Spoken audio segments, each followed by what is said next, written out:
Bonjour fidèles téléspectateurs, bienvenue sur votre chaîne Cléboa Original Tiamaloba Officiel. Nous vous proposons de suivre attentivement le grand journal de la RTNC. Portez-vous bien, à très bientôt. Nous ouvrons ce journal par cette cérémonie de remise-reprise entre le général d'armée Célestin Mbalamou Cessé et le lieutenant-général Chiwewe Christian. Une cérémonie qui a eu lieu hier mercredi 12 octobre 2022 à l'état-major général. Les détails de cet événement dans ce reportage. Nommé chef d'état-major général des forces armées de la République démocratique du Congo le 3 octobre dernier par le président de la République, le lieutenant-général Chiwewe Songesha Christian a pris ses nouvelles fonctions ce mercredi 12 octobre 2022 à l'issue de la cérémonie des remises et reprises avec son prédécesseur, le général d'armée Mbalamou Célestin, au quartier général des forces armées situé au camp lieutenant-colonel Kokolo, avant la remise de l'étendard des commandements annoncés pour ce jeudi 13 octobre 2022 par le commandant suprême. C'était en présence des chefs d'état-major généraux adjoints entrants, des sous-chefs d'état-major généraux, des membres de son cabinet et autres officiers généraux et supérieurs. Cette cérémonie s'est clôturée par une séance de prise de photos souvenirs dans un climat apaisé et convivial.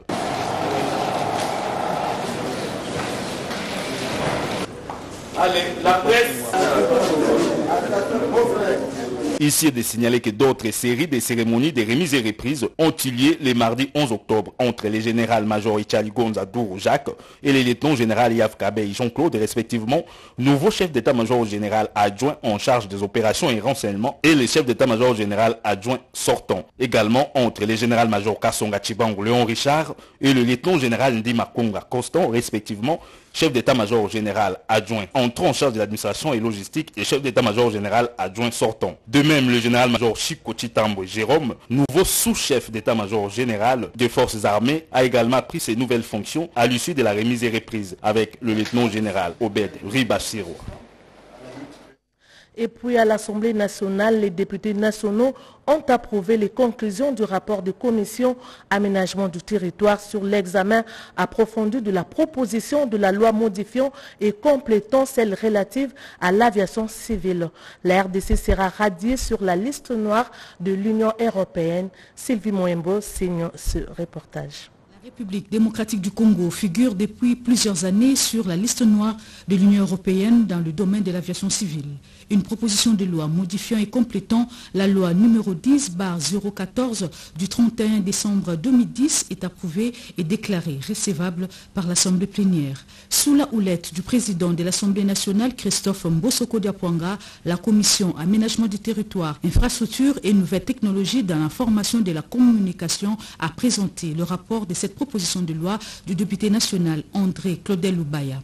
Elle dispose de 5 jours pour examiner les amendements faits par leurs collègues sur quelques articles de cette proposition de loi. Un certain nombre d'innovations destinées notamment à renforcer la législation en matière de répression des accidents et incidents d'aviation civile est à noter. Au cours de la même plénière, 3 procès-verbaux des plénières du jeudi 15, mardi 27 et mercredi 28 septembre ont été votés in globo par la représentation nationale. Une commission spéciale et temporaire chargée d'enquêter sur les déclarations de députés Délice Sanga et Jean-Pierre Moindo Kassekwa relative au montant des émoluments a été mise en place. Au cours de cette plénière, par motion d'information, le député national Pierre Tsumbu a tenu à informer la Chambre basse du Parlement des ventes de terrains non justifiées dans le Congo central.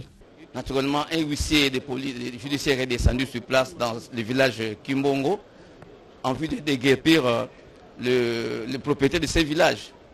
Et donc, avec 2 véhicules, le bien et les personnes ont été embarqués dans 2 véhicules pour les déposer à 30 km du village. Et comme cela ne suffisait pas, les 15 policiers et les Koulouna qui étaient présents sur les lieux ont également incendié 26 maisons et tout détruit au passage. On puisse assister les sinistrés qui passent la nuit à la Belle Étoile au niveau de Boko. La RDC ne participera pas à la réunion parlementaire de Kigali, décision des parlementaires congolais. Le premier vice-président du Sénat, Edi Mundela, salue cette décision, nous dit Robert Ndaye. Le refus du Parlement congolais de participer à la 145e assemblée de l'Union interparlementaire qui se tient au Rwanda entre tout simplement dans un mécanisme de protestation parlementaire. Le Rwanda a montré ses intentions expansionnistes belliqueuses en violant les conventions et traités internationaux sur la délimitation des frontières des États. Et même un rapport des experts des Nations Unies qui a été publié récemment met en exergue et montre les liens directs qu'il y a entre le Rwanda et les groupes terroristes M23 qui font des dégâts énormes à l'est de notre pays. Et le chef de l'État, Félix Antoine Tshisekedi, lors de son passage aux Nations Unies, a fustigé cette énième agression en dénonçant comme agresseur le Rwanda, qui arme un groupe terroriste qui est les M23 et qui fait des dégâts comme pas possible à l'est de notre pays. Et face à cette situation, nous, en tant que parlementaires, nous ne pouvons qu'être solidaires avec notre gouvernement et il est nécessaire pour nous tout simplement de se dire que nous n'allons pas participer à ces assises et vu aussi qu'on n'a pas cette garantie que notre délégation aura une sécurité qui lui permette de pouvoir participer à ces assises.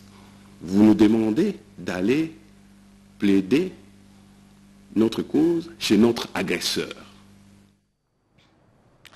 La situation sécuritaire dans la région des Grands Lacs, une préoccupation du gouvernement.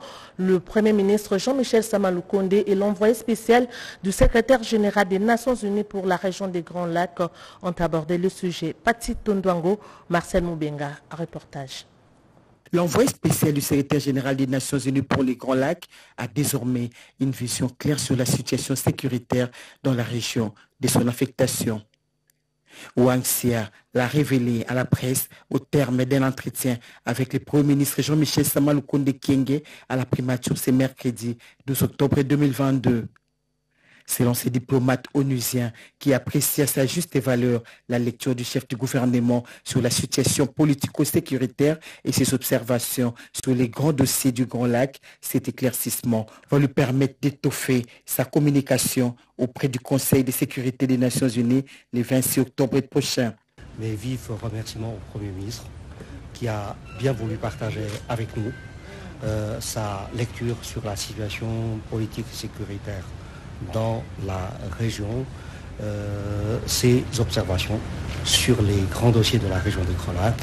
Cela nous aide fortement pour notre travail, surtout à préparer ma communication au Conseil de sécurité. Et donc nous avons une vision plus claire sur les choses, sur les défis, sur les difficultés.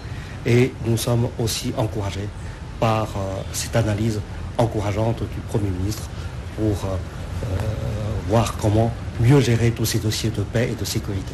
Ici, de rappeler que le chef de l'exécutif national a effectué plusieurs missions d'évaluation de l'état de siège dans les provinces de l'Ituri et du Nord Kivu. La cellule nationale des renseignements financiers poursuit sa campagne de sensibilisation sur la lutte contre le blanchissement des capitaux. Hier, le secrétaire exécutif de la CNRF a réuni les banquiers pour les informer sur le plan d'action mis en place toujours dans le cadre de cette lutte. Guy Matondo. La cellule nationale de renseignement financier entend impliquer tous les acteurs dans la lutte contre le blanchiment de capitaux et surtout dans l'atteinte des assignations du plan d'action du GAFI, le groupe d'action financier. Le secrétaire exécutif Adler Kisula Betika a sensibilisé les banquiers dans cette croisade contre le blanchiment des capitaux. Le secrétaire exécutif de la CNRF nous a informé du plan d'action qui a été mis en place par le GAFI. Et cette rencontre était importante parce que le secteur bancaire est une partie importante dans la mise en œuvre de ce plan d'action. Notre rapport est attendu et il est pertinent parce que aujourd'hui, le secteur bancaire occupe une place importante dans l'économie de la RDC. Nous sommes assujettis à la loi portant lutte contre le blanchiment des capitaux. Toutes les banques commerciales ont mis en place des mesures en matière de lutte contre le blanchiment des capitaux dans le respect de la loi qui est en vigueur. D'ailleurs, si vous regardez le rapport d'évaluation mutuelle du GABAC, il y est signalé que le secteur bancaire est le seul aujourd'hui qui a une bonne compréhension des risques de blanchiment des capitaux. La RDC a pris l'engagement en vue de respecter ce plan d'action et a reconnu les normes du GAFI comme référentiel en matière de lutte contre le blanchiment du capitaux, le financement du terrorisme et la prolifération des armes de destruction massive. Pour rappel, depuis 2019, le président de la République s'est résolument engagé dans la lutte contre le blanchiment de capitaux.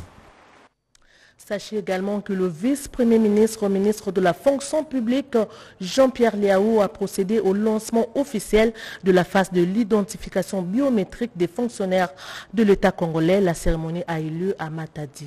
Nadine Kilocho. Après Kinshasa, le vice-premier ministre, ministre de la fonction publique Jean-Pierre Liaou a procédé au lancement de la phase de l'identification biométrique en province. Cette opération lancée à Matadi, chef-lieu de la province du Congo central, va se dérouler en 5 phases à raison de 5 provinces par phase.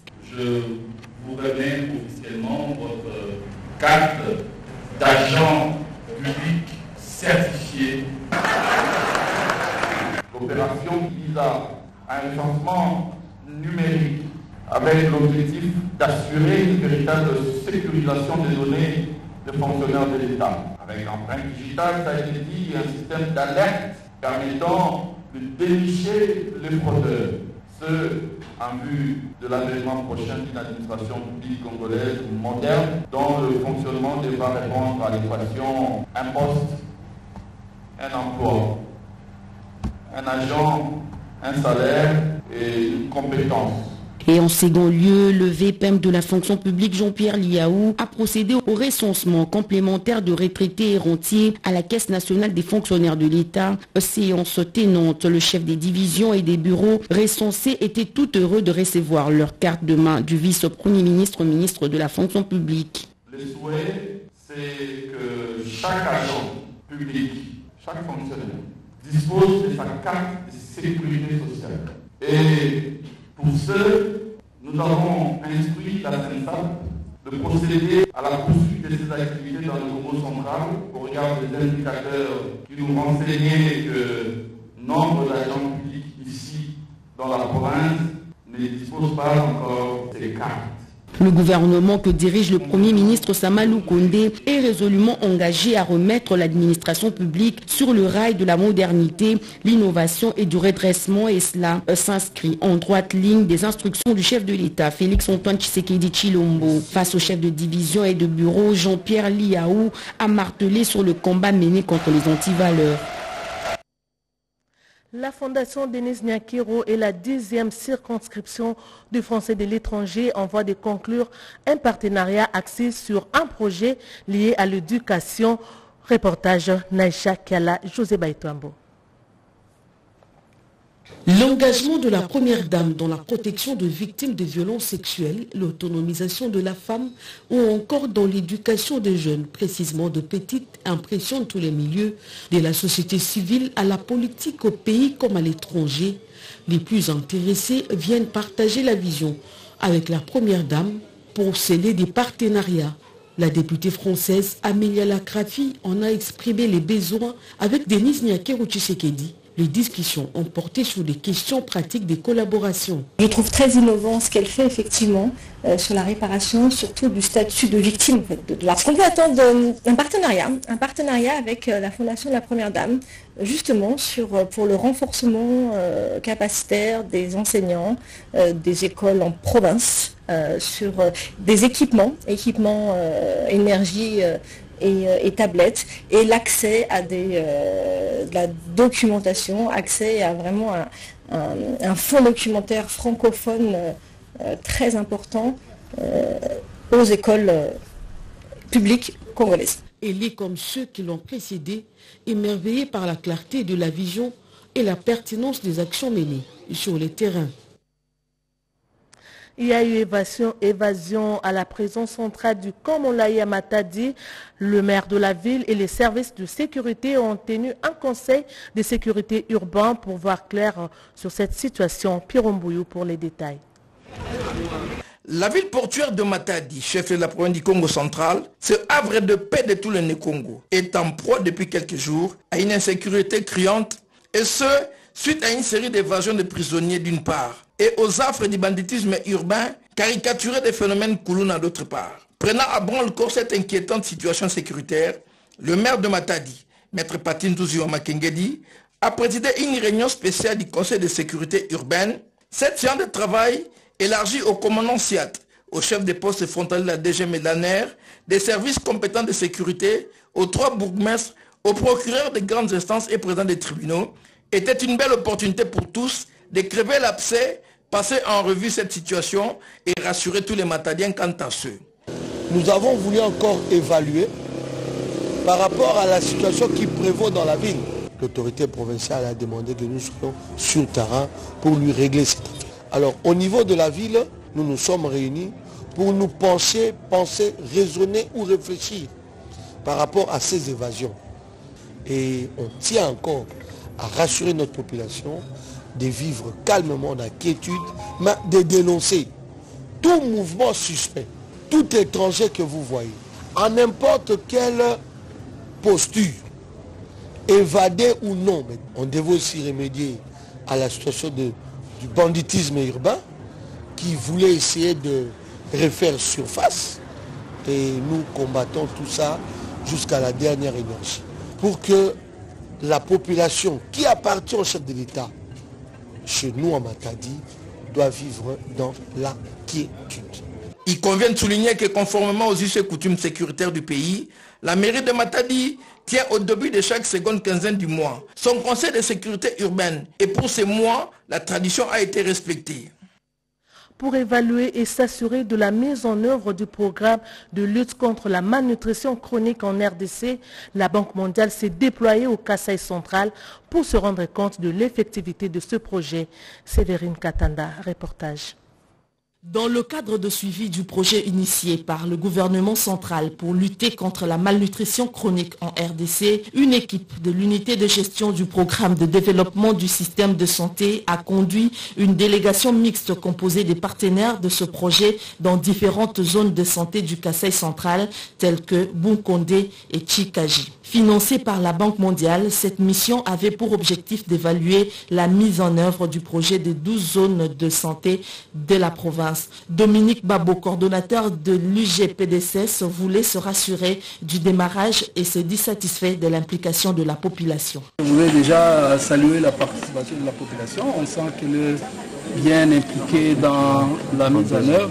On est à la phase d'implémentation, il y a d'autres choses qui vont venir, mais de manière générale, je dirais que le projet a connu un démarrage effectif. Ce projet apporte des subventions pour faciliter l'accessibilité à la population grâce à l'appui financier de la Banque mondiale, a dit le docteur Michel Mouvoudi. Ce qui concerne l'accès financier, on se rend compte que les tarifs ont été baissés, étant donné que le projet apporte des subventions. Aujourd'hui, une consultation qui coûte 500 francs, médicaments inclus, c'est à la portée de tous, mais que aussi de plus en plus les structures de santé reçoivent leur argent. Ça, c'est vraiment important. Le programme multisectoriel de nutrition et santé du gouvernement congolais va booster le secteur de la santé en RDC. Les élèves de Saint-Charles-Luanga dans la commune de Barumbu étudient dans de très mauvaises conditions. Notre reporter Toto Sungu est allé sur place pour s'imprégner de la situation. Regardez. Ils suivent les cours à même le sol et dans la promiscuité. Les classes connaissent le pléthore accentué par les taux élevés d'inscription des élèves occasionnés par la gratuité de l'enseignement primaire dans les écoles publiques du pays. Dépourvus de toitures, les élèves font face à toutes sortes d'intempéries. Les dernières pluies diluviennes ont inondé des salles de classe. C'est dans cette condition qu'étudient les élèves de l'école primaire Saint-Charles-Luanga dans la commune de Barumbu. Dans son appel, nous commençons par le chef de l'État. Surtout que nous sommes en pleine gratuité de l'enseignement de base. Parmi les programmes d'urgence du gouvernement, qu'on puisse réhabiliter rapidement les P4 et Dendolo dans la commune de Barumbu. Nous lançons aussi un appel à tous les anciens élèves de l'EPD et 4 Ndolo, pourquoi vous devez abandonner votre école? Voilà l'école, ce qu'elle est devenue. Si aujourd'hui vous êtes ce que vous êtes, c'est grâce à cette école-ci. Le cycle secondaire de cette école offre le même spectacle. Les salles de classe sont inondées par des eaux usées. Le collecteur érigé à côté de l'école qui devait en principe drainer les eaux vers les caniveaux sont bouchés. Conséquence, ces eaux se déversent dans la cour de l'école et des salles de classe. Cette situation d'insalubrité ne permet pas aux élèves d'étudier ni aux enseignants de dispenser le cours dans des conditions de scolarité exigées par l'UNESCO. Ça, c'est le grand collecteur qui devait faire évacuer les eaux de l'école. Malheureusement que c'est pas curé, et quand il y a les eaux de pluie, de fortes pluies, les eaux de ce collecteur rentrent à l'école. C'est ce qui fait que nous connaissons des inondations terribles. Et quand ça s'inonde, vous pouvez faire 1, 2, 3 jours sans que les enfants accèdent à leur classe. À cela s'ajoute la spoliation d'une partie de l'école. Les préfets plaident pour que le collège Saint-Charles-et-Luanga soit rétabli dans ses droits. Et pourtant, l'école a formé bon nombre d'élites intellectuelles et des autorités de la République démocratique du Congo. Parmi les anciens élèves, on cite le sénateur Cheo Kitundu, le président honoraire du Conseil d'État Vundwawe Tepe Mako, le premier ministre honoraire, le patriarche Gizenga, le directeur général de l'OGEDEP, Laurent Batumona, la star de l'équipe de basketball de la NBA, Mutombo Dikembe, pour ne citer que cela. Le directeur général de la SCPT, Didier Moussete, a lancé un nouveau produit. Il s'agit de Post-Market. Des précisions dans ce reportage de Jean-Pierre Ndolo Demazo, rendu ici par Jojo Ndibou. Ce produit fera désormais partie du quotidien des Congolais qui sont appelés à s'y adhérer. Post-Market, c'est la passerelle nationale des différentes transactions commerciales par l'usage de l'Internet pour la promotion du commerce électronique en RDC. Le directeur général de la SCPT a procédé au lancement de Post-Market le mardi dernier devant le bâtiment de la Poste. Le marché de e-commerce, c'est-à-dire l'espace de vente numérique par excellence de notre pays, puisque c'est l'initiative de la Société congolaise des postes et télécommunications qui s'est associée avec le groupe Amani et MFS qui sont là à mes côtés pour mettre en place cette plateforme que nous appelons Post-Market. Donc vous pouvez aller dès maintenant www.postmarket.cd et vous pouvez désormais vendre pour ceux qui sont des commerçants, mais également acheter pour ceux qui veulent acheter. Et cela vous sera livré selon le timing que vous allez souhaiter en express, tout comme si vous voulez prendre suffisamment le temps et à un prix très très bon. Les motards et les agents de la Poste ont pris d'assaut les rues de la capitale. Une caravane est partie du bâtiment de la Poste sur le boulevard du 30 juin en passant par Kitambo Magasin, l'avenue Kassavubu, les boulevards Sendwe et Lumumba jusqu'à la foire internationale de Kinshasa pour la sensibilisation de la population à souscrire à la Poste Market. Le bâtiment de la Poste a constitué le point de chute de cette caravane. 10 jeunes innovateurs sont financés aujourd'hui. Ils ont reçu leur chèque pour les encourager et surtout promouvoir leur PME. Suivez. De la parole à l'acte, les 10 premiers entrepreneurs sont sous les projecteurs. Ils sont à la tête des petites et moyennes entreprises existantes et n'attendaient que d'être boostés. La remise de chèques par le Fonds de garantie de l'entrepreneuriat au Congo FOGEC donne des ailes à ces entrepreneurs. FOGEC aujourd'hui nous ont remis une somme de 15 000 $ pour débuter notre activité. Comme vous le savez, 100% des cure-dents que nous utilisons en RDC sont importés. Et face à ce paradoxe, nous avons décidé de mettre en place une start-up qui va mettre en place une usine pour en fabriquer ici sur place. Nous remercions la volonté politique du chef de l'État, Félix Tshisekedi Tshilombo, de la concrétisation de sa promesse. Et aujourd'hui, c'est une chose réelle avec ce financement. Pour honorer la jeunesse, la cérémonie de remise de chèques à la première cohorte de millionnaires congolais a été présidée par Yves Bokoulou, ministre de la Jeunesse, aux côtés du représentant du ministre d'État en charge des PME, Eustache Mwanzi. Une joie immense pour Laurent Munzemba, directeur général du FOGEC, qui salue les efforts de ces innovateurs. La cérémonie de ce jour constitue une étape essentielle pour nous, Fonds de garantie de l'entrepreneuriat au Congo, FOGEC en cible, mais aussi pour l'écosystème entrepreneurial de notre pays, d'autant plus qu'elle marque le début de la concrétisation du C capital ou crédit prévu par le Programme national de développement de l'entrepreneuriat au Congo, le PRONADEC. Voilà, maintenant, nous pouvons dire que la vision et l'engagement du chef de l'État à faire de millionnaires congolais peut commencer à se mettre en œuvre. Pour un accompagnement, l'ANADEC et l'ARSP sont un appui à cette nouvelle génération assurée d'un contrôle et des capacitations. Le FOGEC se positionne comme la cheville ouvrière du gouvernement pour redorer espoir dans le financement des PME de la République démocratique du Congo. Ouverture hier mardi à Lubumbashi dans le Haut-Katanga de la 6e édition de l'alternative mining Indaba RDC. Malumbela et Tony Mutungo pour les reportages. Veiller à la préservation de la planète, espace vital de l'homme et des espèces animales et végétales s'inscrit dans le cadre de la tenue de cette 6e édition d'Alternative Mining Indaba organisée du 12 au 13 octobre 2022 par Sarwa à Lubumbashi. Cette édition a mis l'accent sur la gestion des impacts environnementaux de l'exploitation minière dans le contexte du changement climatique.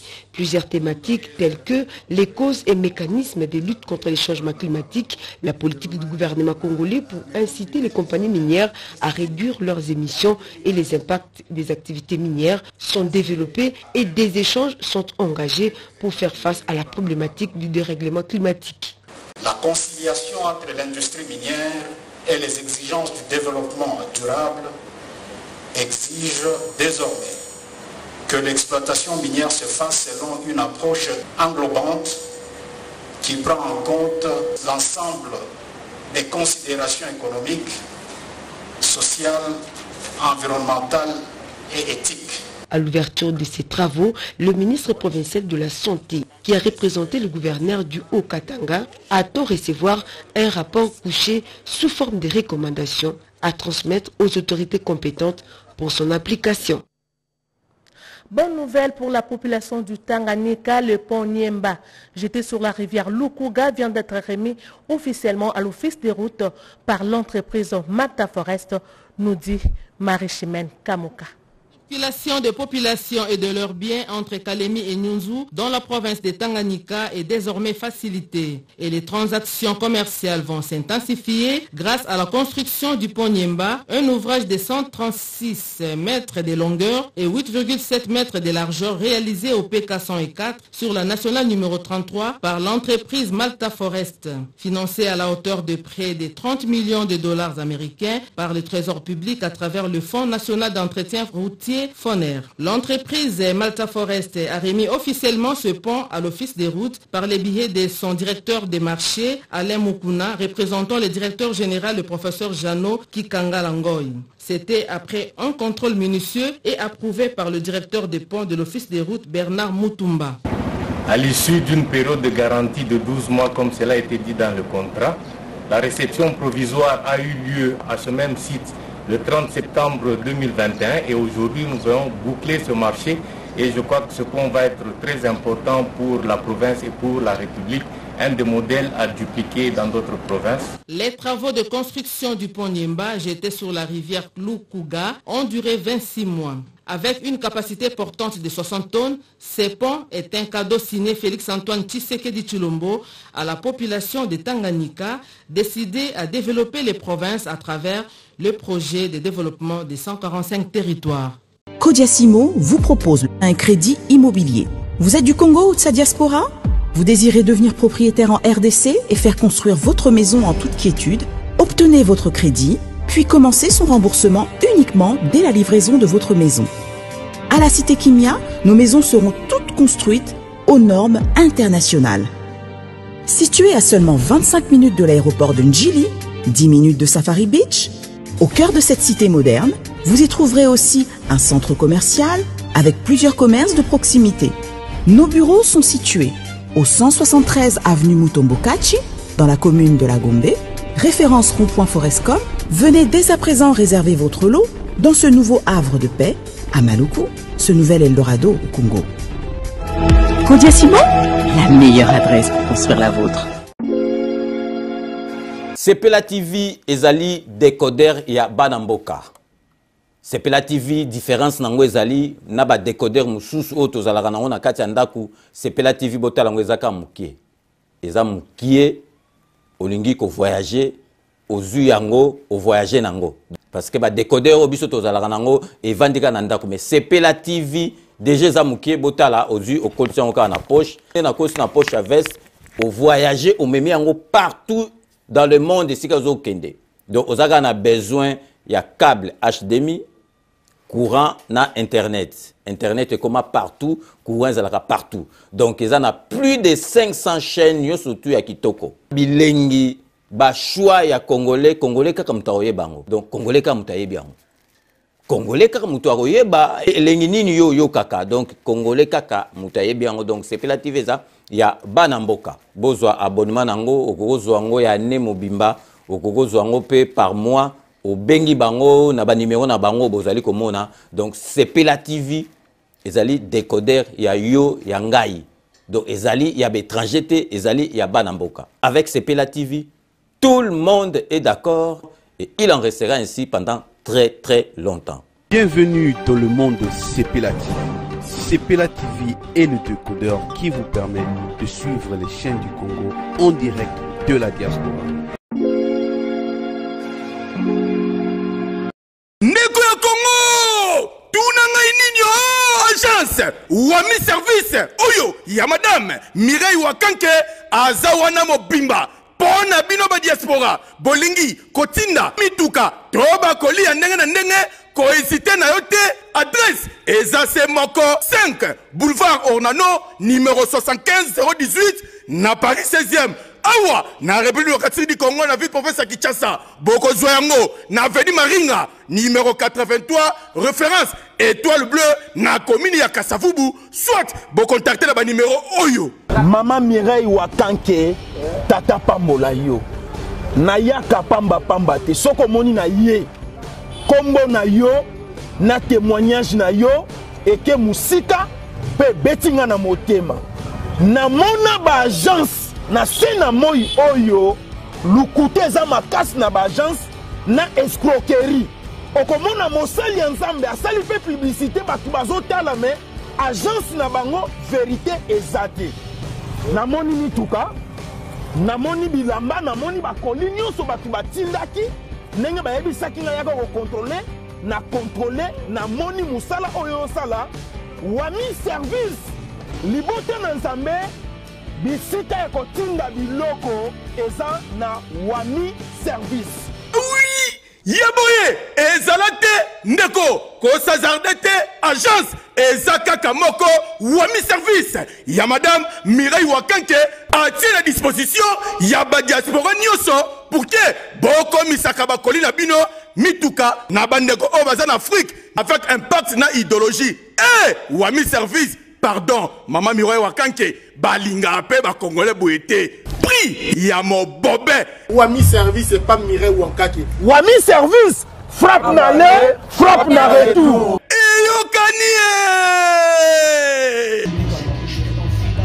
Salon number one, c'est Elbito coiffure.